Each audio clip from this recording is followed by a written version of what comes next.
contemplándonos dentro de este reino animal, pues también los humanos sabemos, y más en la actualidad, cómo somos susceptibles a la infección por virus. De igual manera, las plantas también tienen sus virus particulares, ¿no? Las plantas también enferman, también pueden ser infectadas por diferentes tipos de virus. Aquí están en la imagen dos plantas en las cuales ustedes ven como en la primera hay una deformación completa de las hojas, parece que está toda enchinada, arrugadita, y en el caso de la izquierda, que es una planta de tabaco, también, ¿no? Es una planta que ha perdido la capacidad de sintetizar clorofila y tiene una coloración amarillenta, ¿no? Es interesante el virus que infecta al tabaco porque es el primer virus que se reportó en la historia. El descubrimiento de los virus, de las partículas virales, se da por estudios que se realizan en las plantas de tabaco. En el siglo XVIII, XIX, los cultivos de tabaco eran de los más importantes, ¿no? Y el virus que afectaba a estos cultivos fue el que se descubrió, ¿no? Por primera vez. Es el virus del mosaico del tabaco, que vamos a ver más adelante que es un virus de RNA. Entonces, como podemos ver, dentro de la gran diversidad de seres vivos, en cada una especie viva vamos a encontrar virus que pueden infectar esas células. Si ninguna célula se escapa de que un virus la puede infectar. Entonces, es muy interesante, ¿no? Saber que la diversidad de virus es muy grande y que pueden infectar cualquier tipo celular, ¿sí? Desde bacterias, hongos, plantas, animales, todo lo que esté vivo puede ser infectado por un virus. Entonces, imaginémonos cuál es esa gran diversidad de virus que tenemos en el planeta. Si vamos al mar, encontramos en las ballenas virus, si vamos a los tiburones, en los peces, en todos vamos a encontrar que hay un virus que los puede infectar. Uno o varios virus, ¿no? Bien. Esta gran diversidad que tienen los virus de poder infectar las células vivas está acompañada también de la gran diversidad que tienen en su estructura genómica.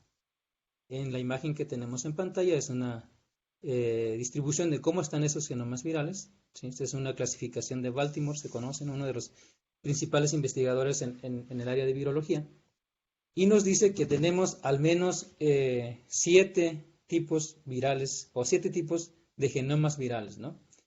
Podemos tener virus que tienen como material genético una cadena positiva de RNA, ¿sí? Que después se convierte en una cadena de DNA y después puede replicar a través de un DNA de cadena doble, ¿no? Tenemos también virus de cadena de RNA positiva, pero que para replicarse convierte en su molécula una molécula de RNA de sentido negativo y luego así multiplican su genoma generando otra molécula de RNA, ¿sí? Tenemos virus de DNA, ¿sí? Que de cadena sencilla, que pueden replicarse a través de intermediarios de DNA de cadena doble. Tenemos virus de RNA de cadena doble que pueden sintetizarse a partir o tienen como un intermediario una cadena de RNA de sentido positivo, ¿sí? Y tenemos virus de RNA que para replicarse simplemente pues copian su molécula complementaria en una molécula de RNA de sentido positivo, ¿sí? Entonces, estos tipos de genomas virales los vamos a encontrar encapsulados dentro de una partícula viral. Si nosotros nos metemos al internet y buscamos virus, lo que vamos a ver pues van a ser estructuras icosaédricas, estructuras tubulares, ¿sí? Que están determinados por la infinidad de proteínas que son codificadas en este tipo de moléculas, ¿sí? Entonces, si nosotros vemos de manera general, el genoma viral puede ser de RNA o de DNA y diferentes versiones de estas, ¿no?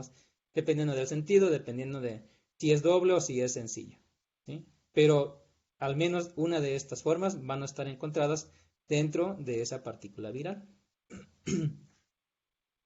Ok, ¿y cómo lo hacemos dónde encontramos estas moléculas? ¿Sí? Si yo quiero encontrar o quiero buscar Si me dicen, el virus de la gripa, ¿no? Bueno, yo sé que existe el virus de la gripe, conozco la infección, conozco la enfermedad, pero quiero conocer además de esa enfermedad cuál es el material genético, cuál es en sí la parte física que está formando ese virus, o la parte genética que forma ese virus. Pues para esto, pues tenemos bases de datos en donde se encuentran reportados, en donde se suben, donde se almacenan la secuencia de todos los virus que van apareciendo en los diferentes laboratorios cuando son diagnosticados o cuando están aislados. Si ustedes quisieran ahorita, por ejemplo, buscar el virus de COVID-19, pues van y buscan en esta base de datos y van a encontrar la gran diversidad de moléculas que se han aislado de ese virus en específico, ¿sí? Lo mismo podemos hacer para los virus de plantas, los virus de animales, para cualquier tipo de virus, ¿sí? En esta base de datos vamos a encontrar entonces nosotros la información que está contenida en los genomas de los diferentes virus hasta el momento aislados. Y esta es una base de datos que siempre va a estar en constante renovación. Cada vez que se aísla un nuevo virus, pues los investigadores van y suben esa información a esta base de datos. Esta entonces es una herramienta muy importante porque si yo quiero trabajar con virus a nivel genético, pues puedo recurrir a esta base de datos y extraer la información que me es importante. Bien, hemos hablado de que los virus entonces pues tienen una gran diversidad, ¿no? Y que pueden infectar cualquier tipo de célula. ¿Cuál es el mecanismo por el cual los virus pueden infectar? Pues básicamente es una interacción inicial entre esa partícula viral y los receptores que tienen las células, ¿sí? Todas las células tienen formas de entrada, ¿no? Si nosotros pensamos en una célula de nuestro cuerpo, en una célula humana, pues hay receptores por donde hay movimiento, ¿no? de moléculas, de proteínas. Y pues esos receptores son los que los virus también utilizan para entrar a la célula, ¿no? Para entrar al citoplasma de la célula o para entrar al núcleo, dependiendo de dónde realicen su multiplicación viral, ¿sí? Entonces, los virus son excelentes partículas para poder invadir una célula. Ese es su principal habilidad, ¿no? Poder introducirse a una célula y una vez que está dentro de la célula que va a infectar, pues entonces se apodera o utiliza más bien todas las herramientas que tiene la célula para poderse multiplicar, para poder producir sus proteínas y entonces poder formar miles y miles de nuevas moléculas virales, ¿sí? Eso en una infección pues es algo que afecta, ¿no? Es una célula que está infectada por un virus y que está replicando en miles o millones de veces, pues termina explotando, ¿no? Una célula infectada finalmente va a morir, ¿no? Cuando hablamos de virus lisogénicos. Pero ahora, esta capacidad que tienen los virus de poder introducirse a una célula y modificar un tanto la fisiología de esa célula y poder multiplicarse él, puede ser utilizada por los humanos para poder amplificar, para poder producir moléculas que no sean del virus, sino moléculas que a nosotros nos interesen, ¿sí? Entonces, las modificaciones de los genomas virales para la expresión de proteínas de interés humano las podemos clasificar básicamente en dos grandes grupos, ¿no? En un inicio, cuando el humano intentó utilizar estos virus de manera controlada, ¿no? Para expresar proteínas, y hablamos aquí de virus de plantas, ¿sí? ¿Por qué hablamos de virus de plantas? Porque es mucho menos riesgoso o tiene un riesgo nulo en cuanto a la contaminación que pueda haber del material que uno esté trabajando hacia uno, ¿no? Es difícil que un investigador se pueda contaminar con un virus de planta, ¿no? Bien, entonces les comentaba que la primera forma de realizar este tipo de modificaciones virales era teniendo el genoma completo, ¿sí? Aquí en la figura lo que estamos viendo es cómo está ordenado el virus del mosaico del tabaco, donde tiene un promotor, una enzima polimerasa que es la que permite que se replique en la célula, una proteína MP que permite que se mueva dentro de la célula ese virus, ¿sí? A este virus nosotros le podemos introducir un antígeno, ¿sí? Este antígeno va a ser una proteína que a nosotros nos interese para realizar, por ejemplo, alguna vacuna, ¿no? Cuando hablamos de antígeno, hablamos de proteínas que pueden utilizarse para generar una vacuna, pero pudiera ser otro tipo de proteínas, ¿no? Que tuviera alguna función sustancial que a nosotros nos interesara. Bien, pues este virus está modificado de esta manera, donde se agrega aquí un gen al lado de la proteína CP y finalmente tiene el terminador, ¿sí? Si se fijan, aquí el virus tiene todos los elementos que se requieren para que ese virus pueda ser exitoso o que la inyección pueda ser exitosa por sí sola en la planta. Tiene la polimerasa, tiene la proteína de movimiento, tiene la proteína de la cápside. Esta proteína de la cápside pues es la que forma en sí una partícula viral y tiene los elementos como el promotor y el terminador. Bien, la otra forma que puedo modificar este virus pues es mantener igual todos los elementos del virus y poner epítopes, ¿no? Cuando hablamos de epítopes es una parte del antígeno.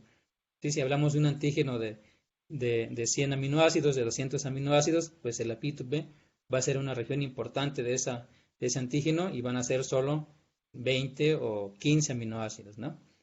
Bien, después de este tipo de vectores realizados, se genera los vectores de segunda generación. ¿Por qué se da pie a tener una segunda generación de vectores? Porque estos vectores de expresión iniciales tenían una limitante, y la principal limitante era que el tamaño de genes que yo podía introducir en estos vectores pues es pequeño. ¿Por qué? Porque tengo todo el complejo del virus y porque los virus tienen un límite en lo que nosotros podemos introducir dentro de su genoma, ¿sí? Y el virus es de 7000 pares de bases de tamaño, pues es imposible que yo meta un gen que tiene 10.000 pares de bases, ¿no? ¿Por qué? Porque el mecanismo de replicación, porque el mecanismo de movimiento va a ir eliminando aquello que no está dentro del tamaño de ese virus.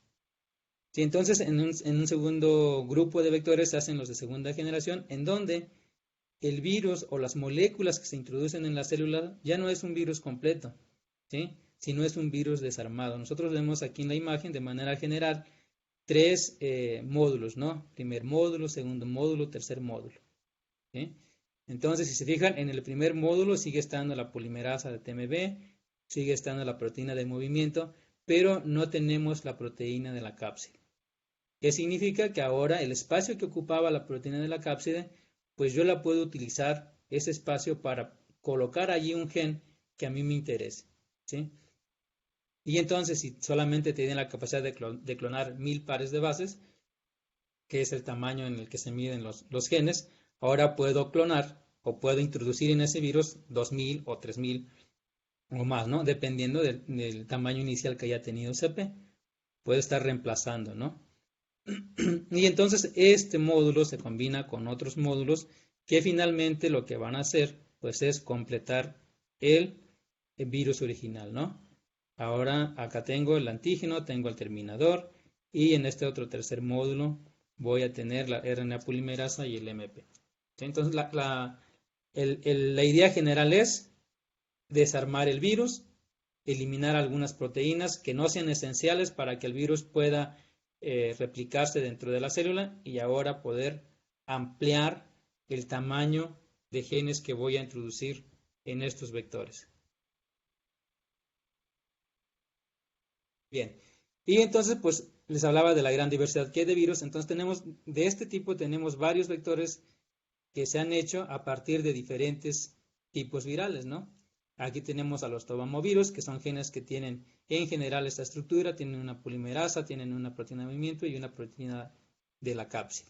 Tenemos un virus sencillo y podemos hacer dos tipos de vectores, uno manteniendo la proteína de la cápside y colocando el antígeno, o eliminando la proteína de la cápside. ¿Qué diferencia hay entre uno y otro? Si yo tengo la proteína de la cápside, este virus puede encapsidarse, sus RNAs pueden encapsidarse y pueden moverse. ¿Qué pasa en uno que no tiene esa proteína de la cápside? Pues no puede formar una partícula viral, ¿sí?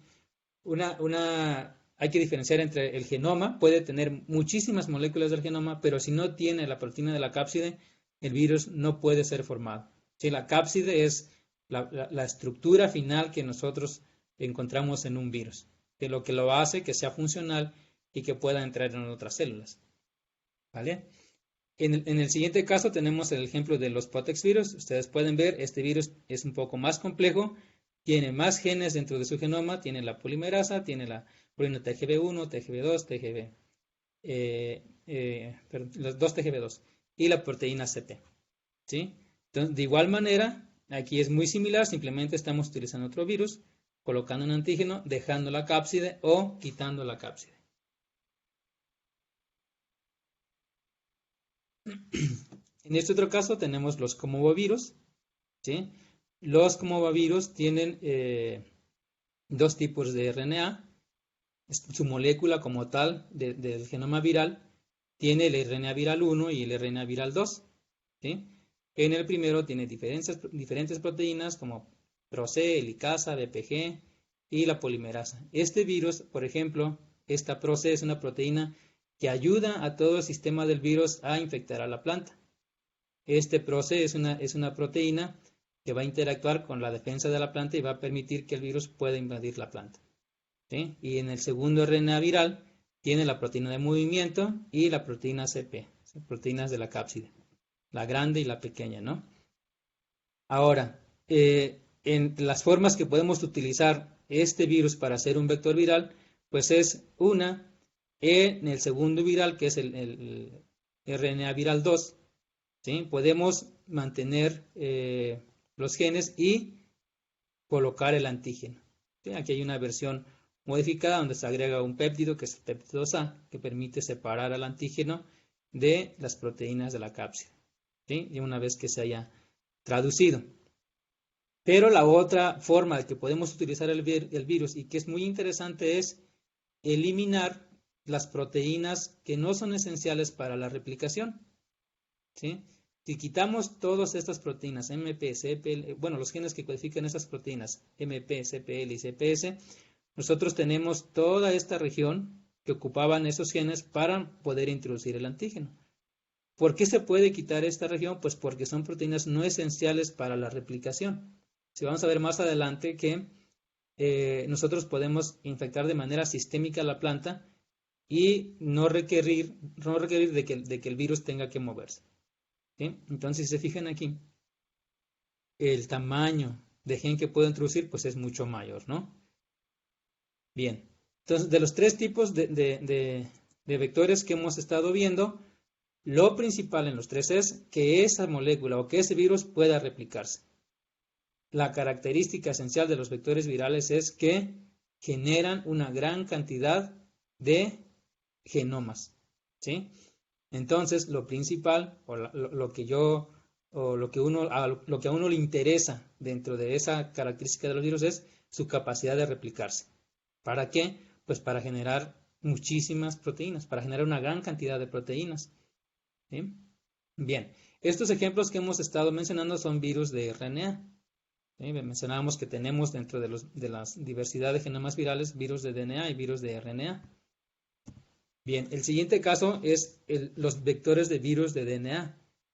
En el caso de las plantas, los virus de DNA son de los que menor existen, ¿no? Hay pocos géneros que tienen como genoma moléculas de DNA. Y son básicamente tres: los caulimovirus, los nanovirus y los geminivirus, dentro de los cuales el grupo más estudiado, porque tiene más de 300, 400 especies, son los geminivirus, mientras que los caulimovirus y los nanovirus tienen 4 o 5 géneros, ¿no? Entonces, muy, muy grande la diferencia en cantidad o en presencia de estos virus en las plantas.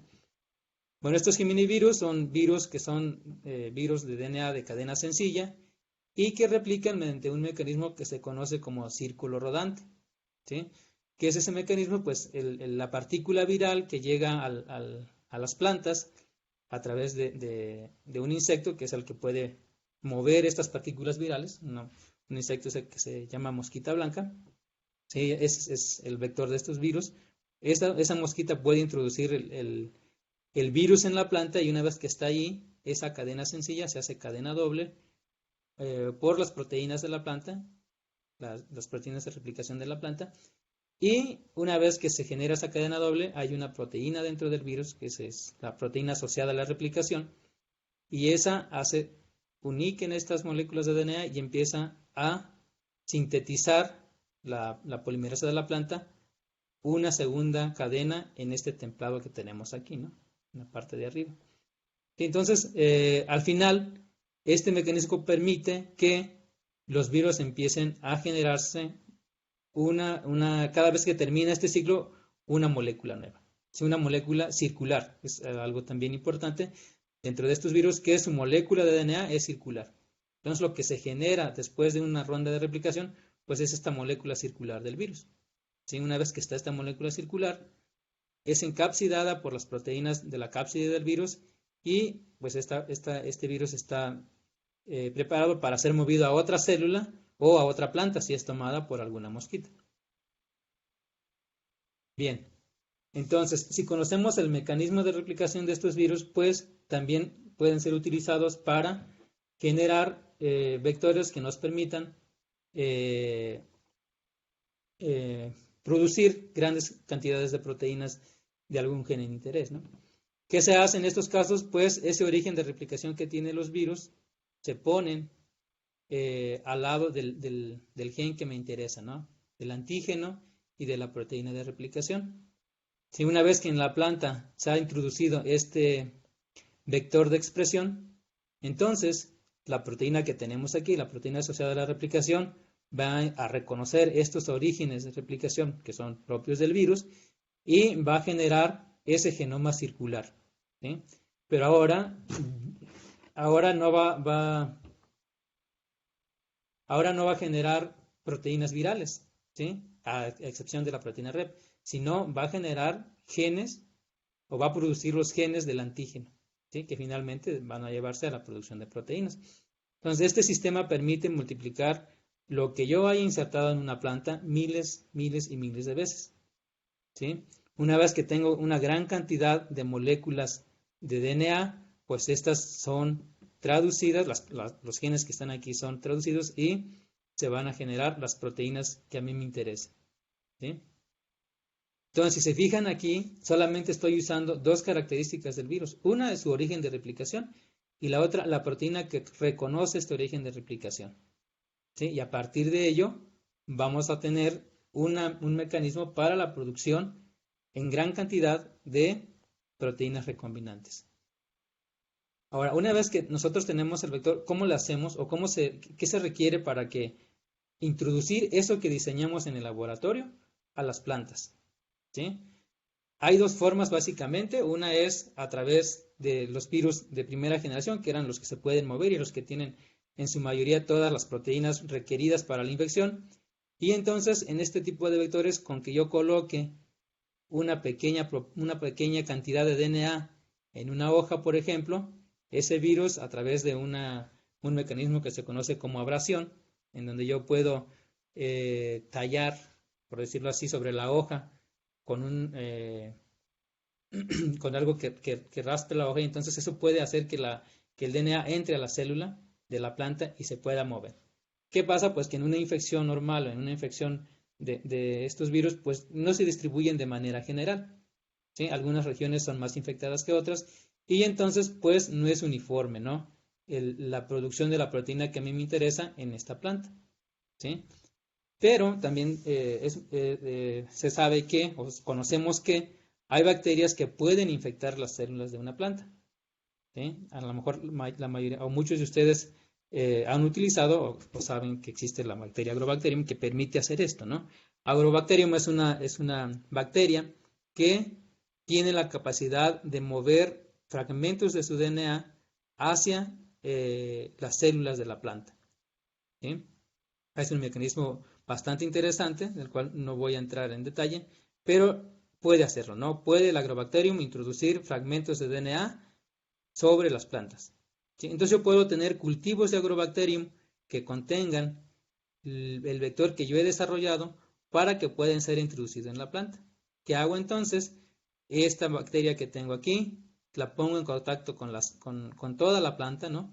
Y entonces toda la planta va a estar infectada con lo que yo requiero que se produzca, ¿sí? Entonces, este tipo de tecnologías pues es bastante interesante porque permite que haya una alta producción de estos genes en las plantas, ¿no? Y combinado con que podemos hacer que esos genes estén acompañados del vector viral, pues la expresión de la proteína de interés es bastante alta. Bien, ¿qué se ha hecho? Pues si nosotros buscamos en el Internet, en la red, la producción de vacunas a partir de plantas, pues tenemos una gran cantidad, ¿sí? Y en el área de veterinaria, en el cual nos encontramos, pues es de interés todas las vacunas que se pudieran producir para el caso de pollos, de cerdos y de ganado, ¿no? Entonces, una manera económica de producir proteínas ha sido el desarrollo de estas metodologías para producir proteínas de interés en plantas, ¿no? Inicialmente puede ser solamente utilizando Agrobacterium, que es la forma más tradicional en la que se ha hecho, y la otra es utilizando los vectores virales para aumentar la cantidad de proteínas producidas.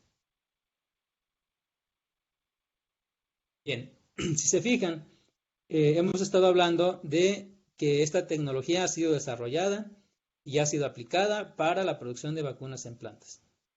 Ahora, otra de las áreas que se ha ido desarrollando desde a partir de una década o 15 años es el uso de microalgas.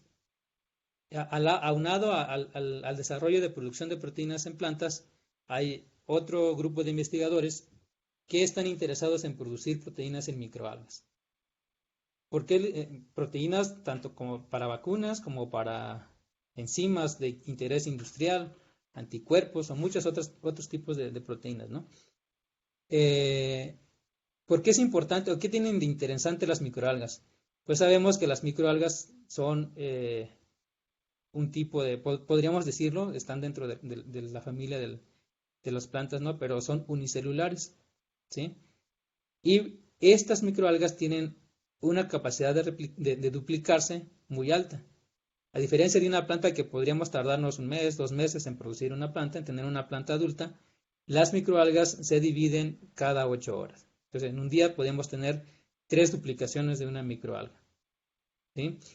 Y además, bueno, basado en eso, por ejemplo, podríamos tener producción en 4 o 5 días de grandes cantidades de microalga, ¿sí? Bien, y por lo tanto, otra cosa que es interesante aquí es que pues es más fácil manejar un cultivo de microalgas por cuestiones de tener el control sobre la producción o de esta microalga que el control sobre la producción en plantas, ¿no? O si lo queremos hacer invernadero, pues es mucho más fácil utilizar microalgas que utilizar plantas, ¿no? Entonces una pregunta que nos surgió es que si estas tecnologías que ya estaban aplicadas a las plantas pudiera utilizarse en las microalgas. ¿Sí? Toda esta tecnología de vectores virales que se ha visto que funciona muy bien en plantas, llevarla a aplicación en microalgas. ¿Qué se sabe de las microalgas? Pues se sabe que existen vectores, ya existen vectores virales, perdón, vectores comerciales para la producción de proteínas en microalgas. Este que les muestro aquí es uno muy tradicional, que si ustedes lo buscan en la red, lo van a encontrar muy fácilmente. Y estos vectores tienen la capacidad de introducir los genes de interés en el núcleo de las microalgas, ¿sí? Sin embargo, una de las principales desventajas o algo que se les ha exigido a estos vectores es que tengan un nivel de expresión más alto, porque los niveles de expresión que se generan usando este tipo de vectores es alrededor de los microgramos por gramo, ¿no? O nanogramos por miligramo, que en cuestión de producción es un rendimiento muy bajito, ¿sí? Y pueden encontrar un montón de artículos en donde van a encontrar que la producción de proteínas en microalgas está en este rango, ¿sí? En el rango de los nanogramos por miligramos, ¿sí? Entonces, la idea es, bueno, si nosotros sabemos que en las plantas los virus tienen la capacidad de aumentar la producción de proteínas, ¿por qué no llevar esta tecnología ahora a los cultivos de microalgas? ¿sí? Entonces, lo primero que podríamos pensar es, pues vamos a ver cuáles son los virus que hay en las microalgas para poderlos utilizar, ¿sí? Sin embargo, cuando nosotros buscamos los virus que están presentes en las microalgas, pues encontramos que los genomas de estos virus son enormes, ¿no? Aquí tienen, en este reporte, por ejemplo, mencionan que son de 330 kilobases, de 178, o sea, es muchísimo para poder manipular un genoma viral de ese tamaño en el laboratorio, es bastante complicado, ¿sí? En comparación con los vectores virales de las plantas, que en lugar de 330 kilobases son de 7, de 5, de 2, ¿sí? Eso es mucho más fácil manejar en el laboratorio. Entonces, la idea que se nos ocurre, pues, es pensar utilizar vectores de plantas, ¿no? No buscar vectores en microalgas, sino buscarlos, tratar de utilizar los que ya se conocen en plantas, pensando en que, pues, de cierta manera, las microalgas tienen mucha relación con las plantas, ¿no? Son, al final de cuentas, células vegetales. Y entonces, para hacer esta prueba, lo que se hizo, pues, fue desarrollar un vector viral inducible basado en geminivirus. De manera general, lo que tenemos aquí en este cassette de expresión, pues es, uno, el gen de interés que nos interesa, está antecedido por un promotor que es un promotor inducible, que significa que va a activarse solamente cuando existe un inductor. En este caso, solamente se expresa dentro de la planta cuando esa célula está en contacto con etanol. ¿Sí? Bien, este promotor, o más bien este cassette de expresión, está flanqueado por un origen de replicación hacia el lado izquierdo y derecho, ¿no? Estos orígenes de replicación son orígenes de replicación de geminivirus, ¿sí? Por otro lado, tenemos a la proteína Rep igual bajo un promotor inducible, que es A, ¿sí? Y una tercera parte de este vector es el inductor, ¿no? ALK-R. Perdón, el factor de transcripción que va a permitir que se exprese el gen de interés. Este ALK-R responde a la presencia de alcohol también. Entonces, una vez que tenemos estos tres componentes, este sistema va a generar la producción de moléculas circulares una vez que el sistema haya sido encendido al agregar etanol al sistema de producción. Mientras las microalgas no tengan etanol, el sistema no produce proteínas. Y esto es importante porque muchas veces un sistema que siempre esté produciendo proteínas en una célula viva puede ser dañino para esa célula. ¿Sí? ¿Por qué? Porque la acumulación de proteínas en una célula puede llegar a afectarle, ¿no? O puede haber proteínas que se conocen como tóxicas que si se expresan ya no permiten la duplicación de la célula. Bien. Entonces, con este sistema, este vector, lo que hacemos es ponerlo en una bacteria que pueda transferir ese cassette de expresión. En este caso usamos Agrobacterium. Y por otro lado tenemos el sistema de las microalgas, ¿sí? Y cuando ponemos en contacto las Agrobacterium con las microalgas, en ese momento estamos permitiendo, bajo diferentes procesos de laboratorio, ¿sí? Entonces, en este momento estamos permitiendo que las Agrobacterium puedan introducir sus fragmentos de DNA, en el cual va mi gen de interés, todo el cassette que les enseñé en la diapositiva anterior, y ahora las microalgas tengan la capacidad de producir proteínas, ¿sí? Este sistema, en un par de 5 días, por ejemplo, tendría la capacidad, al agregarle etanol, de producir las proteínas de interés. Y si se fijan, 5 días para el tiempo que podríamos esperar en una planta, pues es un tiempo bastante corto, ¿sí? ¿Qué resultados se obtuvo con este primer intento de vector viral? Pues nosotros aquí en este trabajo que se realizó en el laboratorio del doctor Sergio Rosales en la Universidad de San Luis, encontramos que el sistema puede, primero responde a la inducción por etanol. Nosotros vemos aquí una imagen en la que estamos evaluando la producción de proteínas de interés. En este caso es la proteína GP1. GP1 es una proteína del virus del ébola que es interesante para generar investigación y vacunas para este virus, ¿no? En el primer carrito que tenemos aquí tenemos una GP1 comercial que se compra a un laboratorio. Y luego tenemos diferentes tiempos, 0, 12, 24, 48 y 72 horas. Entonces, a partir de que nosotros agregamos etanol, vemos que estas microalgas que tienen ese vector viral responden a la inducción por etanol y tienen un incremento serial en la producción de proteínas, alcanzando su máxima producción a las 48 horas. ¿Sí? Comparado con una microalga que no está modificada, pues vemos aquí que no hay producción, ¿no? Entonces, ¿esto qué significa?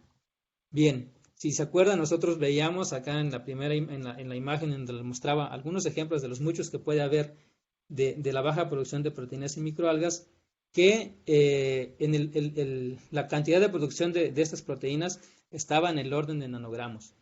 Mientras que en esta imagen la cantidad de proteínas expresadas a 48 horas alcanza el orden de miligramos. ¿Sí?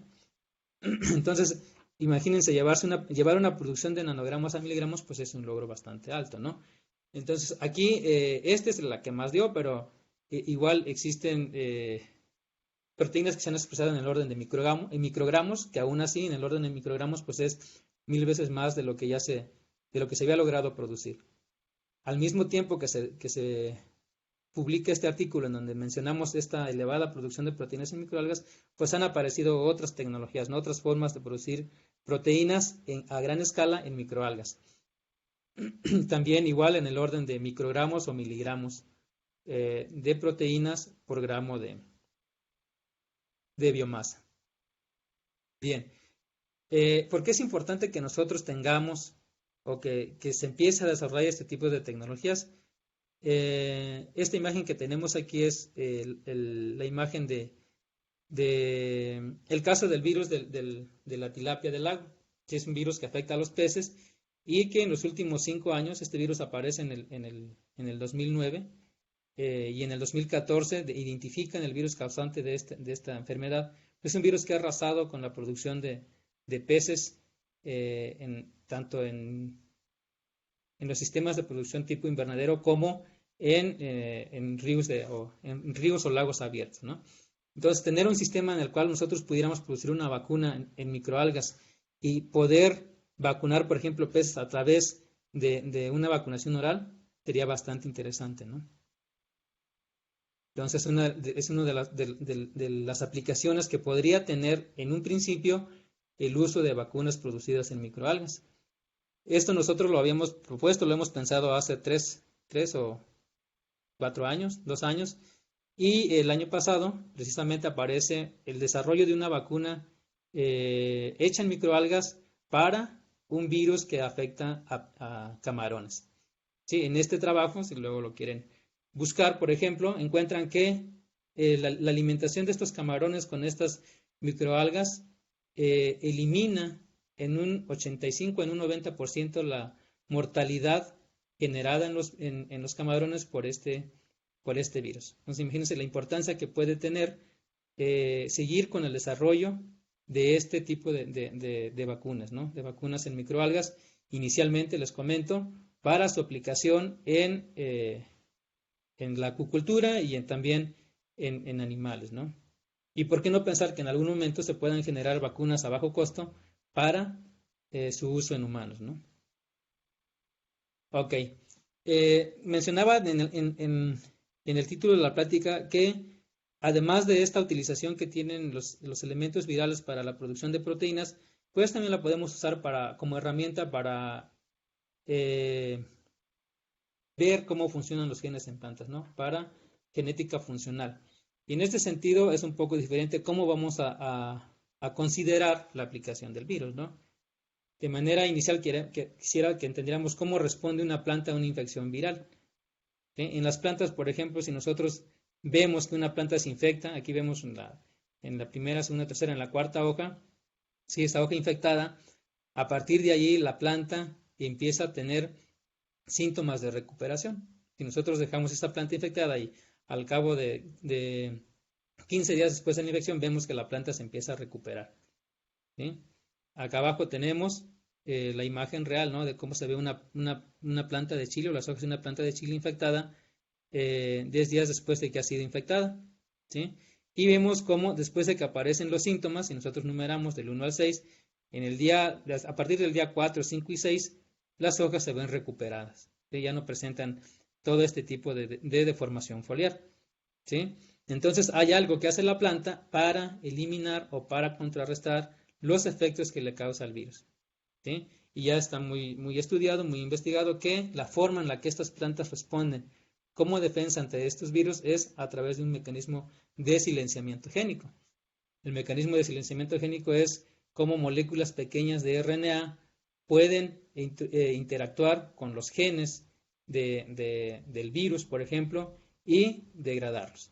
Entonces, si a través de este sistema se están degradando los genes del virus, pues al cabo de 4 días el virus, los RNAs mensajeros que produzca, pues van a ser eliminados o van a ser degradados.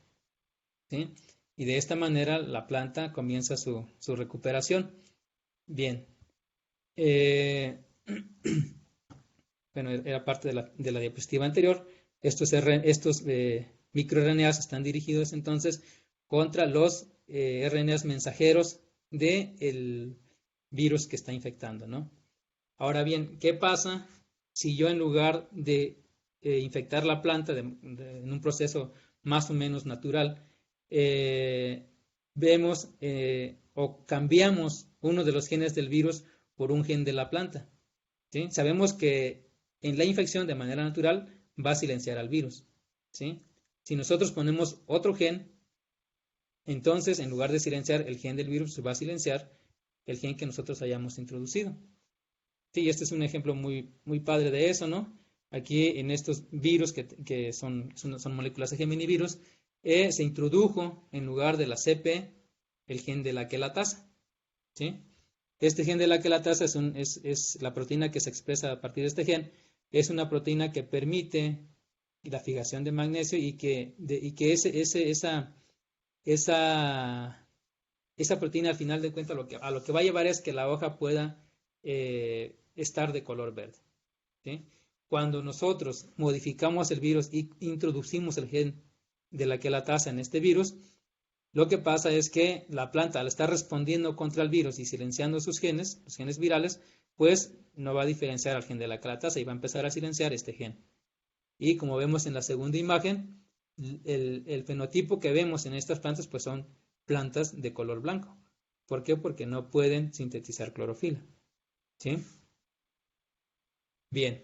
Ahora, es importante esto es importante porque nosotros podemos estudiar algunos genes que nos interesen. Por ejemplo, en este caso, estaba estudiando el gen un gen que daba resistencia a la bacteria de Tadibacter michiganensis en este tipo de plantas de tomate silvestre. ¿Sí? Entonces se tenía la hipótesis, la teoría de que había genes que así hacen que esta planta sea resistente a los virus. ¿Cómo podemos nosotros confirmar eso? Pues una de las maneras es haciendo la pérdida de función de ese gen. Entonces se clonó el gen que se creía que estaba involucrado en esa resistencia, en un vector de silenciamiento, y esa es una planta que tiene ese gen silenciado, que en este caso es la figura C, cuando es expuesta a los virus, sí se ve afectada, ¿sí? Comparada con la planta que no tiene ese gen silenciado. ¿Sí? En el caso de B es una planta silvestre que tiene la capacidad de responder a la infección viral y por lo tanto no se infecta, ¿no? En el caso de C es una planta del mismo tipo en donde a través de vectores de silenciamiento se apaga ese gen involucrado en la resistencia y por lo tanto una vez que se ve infectada pues no tiene esa capacidad de respuesta y la planta muere, ¿no? Bien, entonces en estas dos cosas que se están trabajando o que nos interesa trabajar, pues la perspectiva es ahora, en el caso de las microalgas, pues ver cómo podemos desarrollar sistemas de vacunación no solo para peces o camarones, sino también para ganado, para cerdos, para aves. En el caso de aves hay algunos trabajos previos en donde se ha visto que realmente las proteínas o las vacunas expresadas en microalgas pueden generar una respuesta inmune contra los virus de influenza, por ejemplo.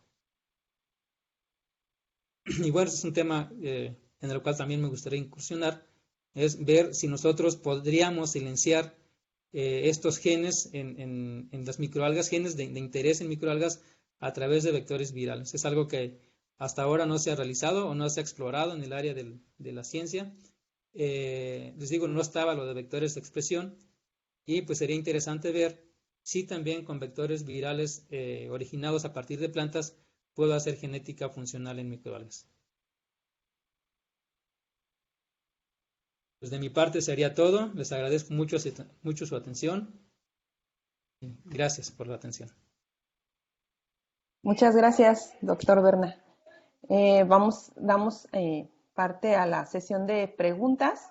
En el chat, Jorge Mejía tiene una pregunta. Dice, doctor, ¿se han utilizado partículas virales expresadas en microalgas para la encapsulación de extractos vegetales con actividad biológica? No, es importante que se pudiera hacer, pero no se han utilizado. No, en microalgas es muy poco lo que se ha hecho y la aplicación o el área de oportunidad para trabajar en microalgas en todas estas, por ejemplo, en esto que menciona él de encapsular partículas bioactivas, es muy interesante y no se ha hecho. Gracias. ¿Alguien más tiene alguna pregunta, comentario para el doctor Bernardo?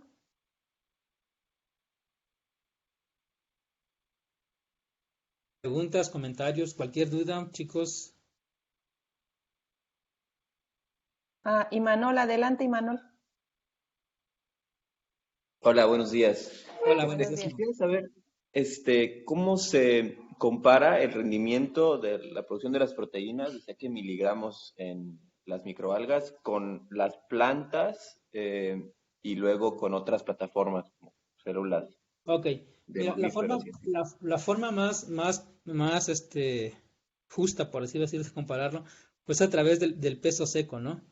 Llevar las microalgas a deshidratación, igual que las plantas, y comparar esa producción, ¿no? Una vez que tengo la biomasa bruta, por decirlo así, ¿no? El peso seco de una y de otra, ver cuál es el nivel de producción en los dos sistemas. En el caso de lo que les comentaba de la producción en microalgas, se hizo en peso seco. Entonces es comparable, ¿no?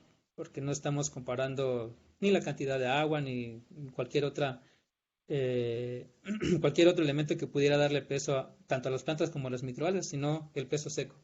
Entonces esa sería la forma más conveniente de hacer la comparación.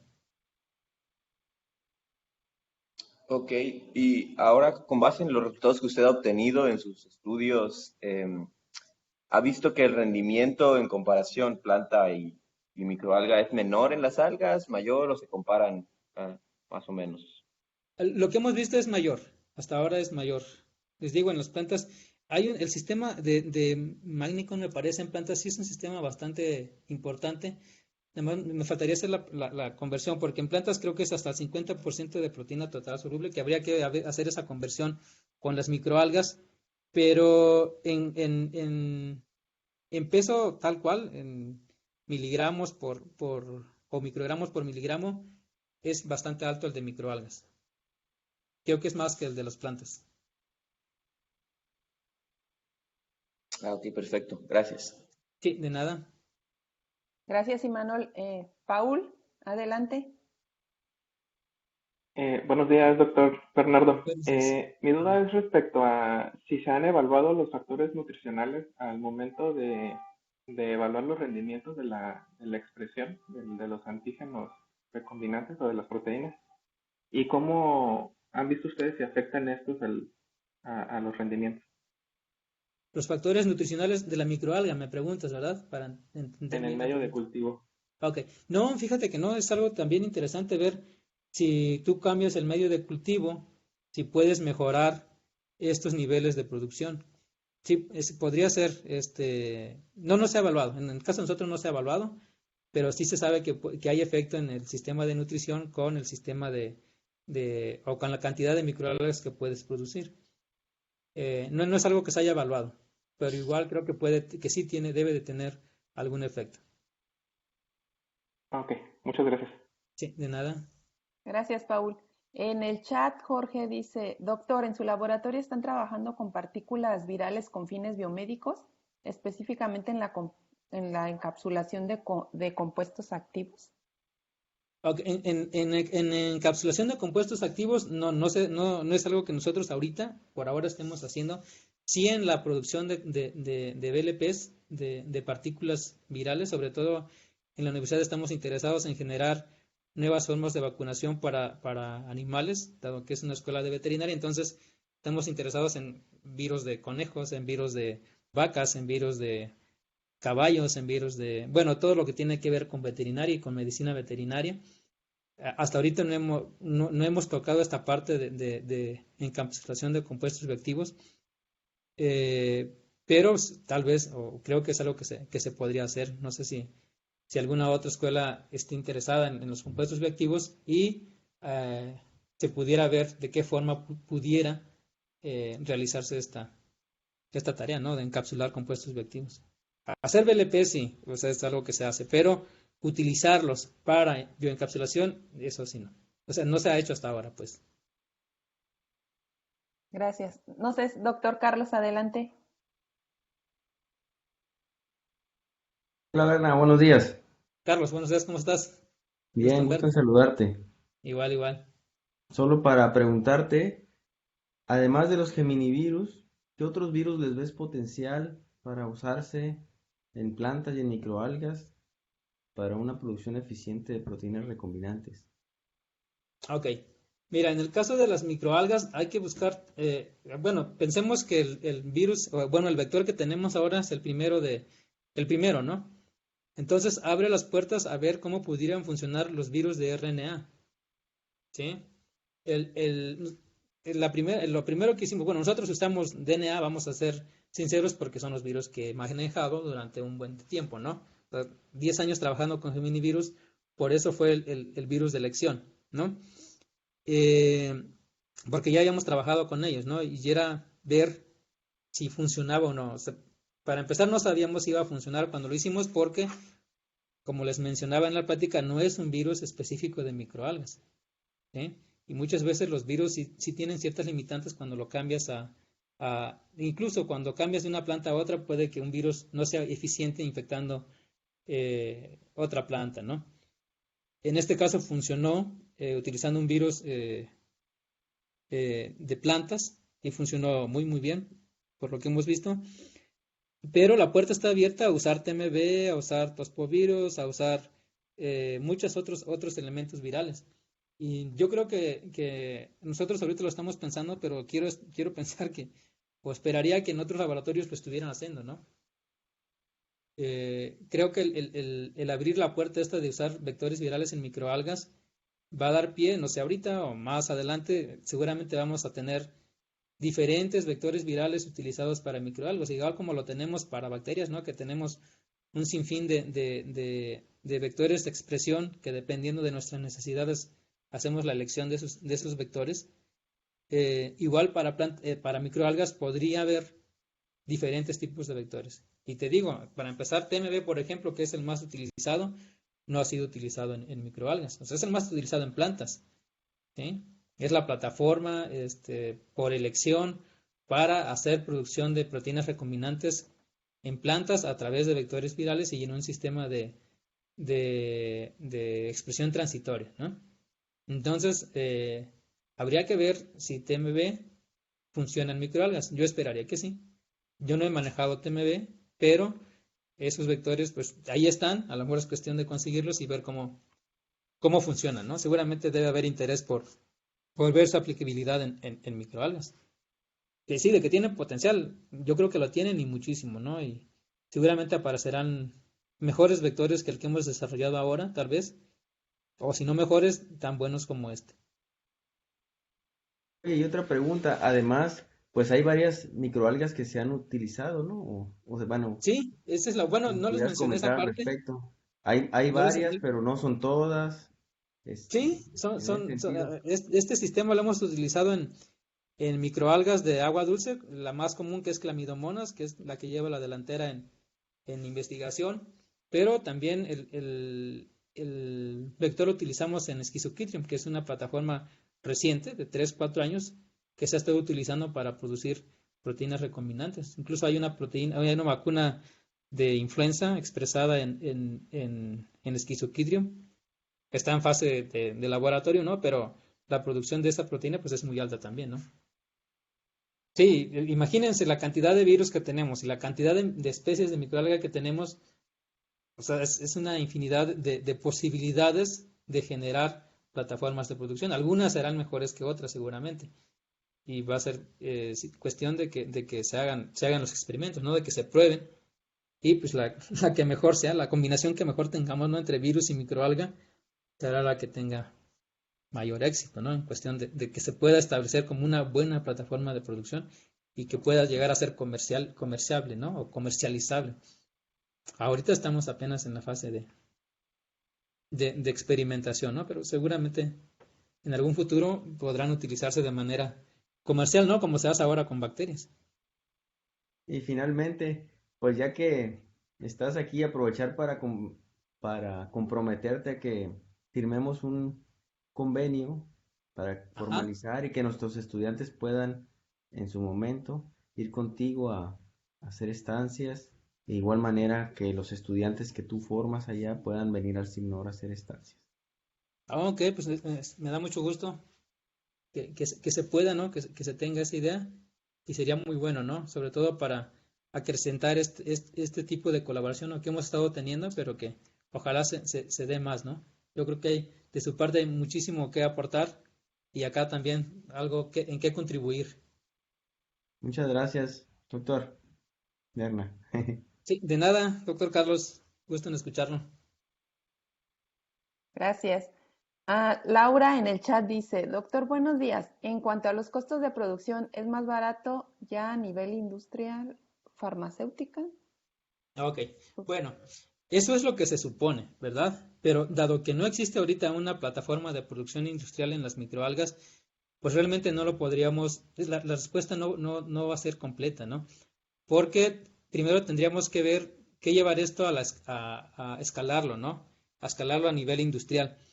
Y una vez que estemos allí, entonces sí poder hacer la comparación. De inicio, lo que tenemos pensado o lo que nosotros podemos inferir es que sí, que es más barato producirlo en microalgas por el sistema de cultivo, por las necesidades de espacio, por el tipo de cultivo que utiliza en este caso, por ejemplo, clamidomonas, que solamente son sales, ¿sí? Eh, eso pareciera ser que no va a ser, o que no es tan difícil inferir que sí, que es más barato hacerlo en microalgas, pero la realidad pues se verá cuando en algún momento pueda llevarse esta producción a nivel industrial. Entonces, sí, bueno, se comprobará o no esta idea que tenemos. Pensemos también en el caso esta pregunta se me hace interesante, porque en el caso de las Schizochitrium, que son microalgas de agua salada, pues lo que sí estoy seguro ahí es que se podría ahorrar muchísimo uso de agua dulce, que sabemos que se está volviendo cada vez más escasa, ¿sí? Por el uso de agua de mar, ¿sí? Ahí en este caso sería una ventaja muy importante en el uso de Schizochitrium, ¿sí? Mencionaba el doctor Carlos hace rato que cuántas microalgas se han utilizado o cuáles son la variedad de microalgas que tenemos.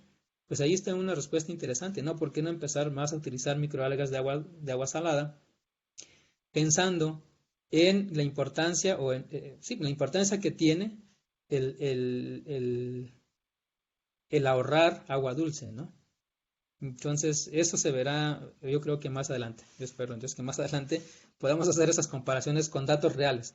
Por lo pronto, lo que se puede prever es que sí, que es más barato, pero hasta no hacerlo se tendrá la respuesta de manera concreta.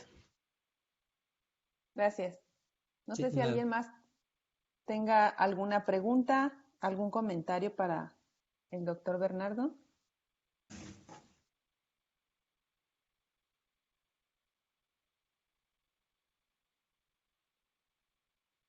Pregunten, chicos, cualquier duda, cualquier comentario, es interesante lo que ustedes me platiquen.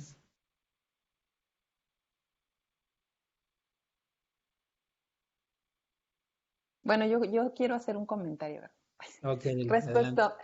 Es que sí, ya ves que este sistema de los vectores inducibles pues lo mencionabas tú, ¿no? Una de las principales ventajas, pues es que puedes producir, por ejemplo, en el caso de Algevir, un montón de proteína, ¿no? Cuando lo activas. Pero, Ajá. por ejemplo, ¿no llegaría un momento en el que podríamos saturar el sistema y de cierta forma podríamos, por ejemplo, que en vez de que fuera bueno, fuera malo porque ya llegaría a unos niveles tóxicos, ¿no? ¿Cómo Ok. podríamos controlar esa saturación de proteína? Bien, pues, inicialmente, bueno, el sistema inducible precisamente está hecho con ese fin, de evitar la saturación a destiempo, podríamos decirlo así, porque sí queremos que se sature, porque queremos un montón de proteínas, pero no queremos que se sature antes de que las microalgas hayan crecido en una buena cantidad, ¿sí? Entonces, la respuesta aquí es, eh, el sistema inducible lo que nos permite es que el vector de expresión esté ahí en la microalga, ¿no? Y que empiece a crecer la microalga. Lo que tenemos que buscar primero es una saturación en el cultivo, ¿sí? Una vez que ya está transformada, no antes, ¿no? Y llevarla a un nivel en el que ya tenga la cantidad suficiente de microalgas en cuestión de cantidad, ¿no? De nanogramos de microalga por litro de cultivo, ¿sí? Y una vez que estoy en ese sistema, o en ese punto del crecimiento de la microalga, ahora sí enciendo mi sistema de expresión, porque sí, seguro, eso que tú mencionas va a pasar, ¿sí? Si yo estoy induciendo el sistema, la microalga va a empezar a producir y a producir y a producir, ¿sí? Hasta que yo quite el inductor, ¿sí? Y una vez que produjo, pues va a explotar, ¿no? Pero nosotros tenemos, en el sistema que se ha desarrollado, tenemos la capacidad de decirle, satúrate en este momento, ¿no? Que es cuando a mí me interesa, que es cuando tengo una buena cantidad de cultivo y entonces sí que se sature, porque sí se van a morir las microalgas, sí, sí se van a morir, pero se van a morir en el momento en el que yo vea que es conveniente que se dé esa saturación del sistema. Ahora, la otra, si tú no quieres que eso ocurra, debemos de trabajar con las cantidades de inductor que nosotros tenemos, ¿sí? En el sistema que está ahí o en lo que está reportado en el artículo, me parece que es 1 mililitro de etanol por cada 100 mililitros de cultivo y dio los niveles de expresión que están mencionados ahí en el artículo, en la imagen que les enseñé, pero podríamos jugar nosotros con usar en lugar de 1 mililitro o en lugar de usar el 1%, usar el 0.05%, ¿no? Usar 0.01, ¿sí? Ir bajando los niveles de etanol y para así pensar que yo no voy a saturar el sistema.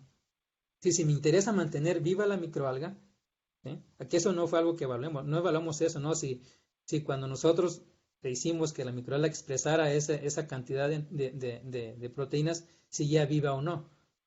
Si te acuerdas, nosotros nada más extrajimos y ya, nunca hicimos un recultivo ni nada, ¿no? Eso no está evaluado, pero lo podríamos hacer, ¿no? Y jugar con las cantidades de etanol para ver cuál es el nivel de expresión que me permite, uno, expresar, y dos, que la célula de la microalga se mantenga viva. Seguramente va a haber un punto en el que se va a poder hacer, ¿no? Usando menor cantidad del inductor. Sí, claro, a eso iba a eso iba mi pregunta, perdón, porque sí, pues sí, es interesante el monitoreo, ¿no? Y así como presentabas en esta imagen del Western Blot, o sea, esa es la importancia de poder estar monitoreando a qué niveles llega esa saturación de proteína y en qué momento pues ya se vuelve tóxico para el organismo, en este caso para la microalga, y que pues ya se muere, ¿no? Entonces, Exactamente. esa también sería una posibilidad de explorar esa Sí. condición, ¿no? De Sobre qué todo cantidad. cuando, perdón, sobre todo cuando tengamos estos niveles de expresión fueron en expresión transitoria, pero cuando queramos hacer transformación estable, va a ser muy importante cuáles son las cantidades de etanol que le agreguemos para Sí, mantener claro, las clonas, ¿no? claro. Sí, todavía hay muchas cosas, muchas preguntas que Sí, responderse, ¿no? al ser Sobre este algo sistema.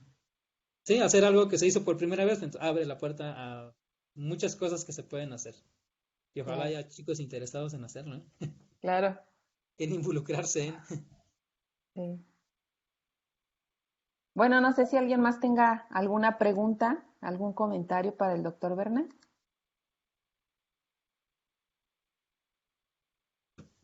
Bueno, si no es así, pues no me queda más que agradecerle agradecer nuevamente al doctor Berna por su participación en los seminarios y agradecerles a todos ustedes su asistencia el día de hoy. Los esperamos nuevamente en otro seminario de la Academia de Ciencias Agrícolas. Me preguntan que si les puedes pasar tu correo en el chat. Sí, a ver. Si alguien está interesado, pues puede contactar directamente al Creo que lo doctor tenía al Berna. final, pero no lo tengo. Bueno, es BER, o no hay A algún ver, si chat quieres aquí yo lo apunto. Ajá, Ok. está él. A ver, si quieres dictar. BER, Ajá. HER, no, perdón, BAN, HER. No, a ver, ya me equivoqué. Bueno, si quieres, BANHER. mira, es la BER de Bernardo, Ujú, BAN de Bañuelos, solo que sin la ñ, no la ajá, ñ, y HER de Hernández, ajá. @gmail.com. Ok, ok. Ahí está. Son las 3 primeras letras del nombre y apellidos. Ok, ahí está. Ya lo puse en el chat. Para los que están interesados, se pueden poner en contacto con el doctor. Y nuevamente, pues les agradezco su asistencia al seminario. Gracias, doctor Berna. No, Eli, gracias a ustedes por invitarme y estamos en la mejor disposición de seguir colaborando. Y pues ahí luego me hacen formal lo de la firma de convenio. Digo, con documentos y eso que supongo yo que se tiene que firmar algo, ¿no? Sí, Claro. sí, Entonces, ahí estoy al pendiente. claro Muchas que sí. gracias. Voy a buscarlo, el formato, le voy a pedir al departamento, a la subdirección jurídica y te vamos a hacer llegar un formato, para que lo revises contigo y Con los de la con las universidad. autoridades de la Universidad de La Salle, del Bajío. Ok, Carlos, no, pues mucho gusto en seguir colaborando y creo que estamos de acuerdo, ¿no? En que hay mucho por hacer y por investigar en esta área, ¿no? Y pues bueno, Claro, vamos, Dios mediante y podamos hacer varias cosas. claro que sí, yo creo que ahí vamos, paso a paso. Ey, sí, sí. Ahí te avisamos luego también de otras cosas. Ok, Un gracias, abrazo. Carlos. Un abrazo para los dos, que estén muy bien. Gracias, hasta luego. Saludos, hasta luego. Adiós. Hasta luego.